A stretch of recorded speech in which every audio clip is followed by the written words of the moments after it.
valid. Nanonood ako ng mga illegal sites, hindi yung point, hindi point. Oo, ayun nga.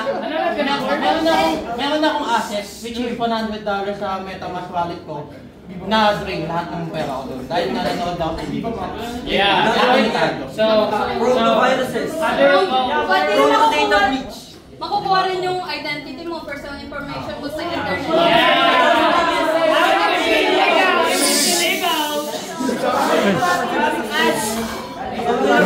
Malay na.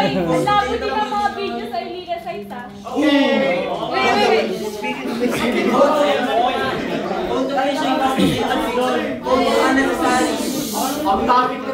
Yes, my point. Wait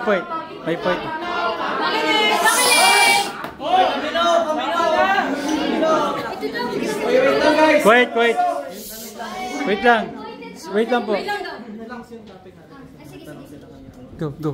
I pointed out the illegal site because you state na paano kung wala kang budget for that. I suggested it kasi pag wala kang budget, you can access illegal site. Which is, it's your choice. Kung pipiliin mo, ma-access nila yung mga privacy mo. Kasi ikaw pumili nun, ikaw nag-search nun eh. You want to watch at illegal site. So, ano pang kasalanan ng illegal site doon?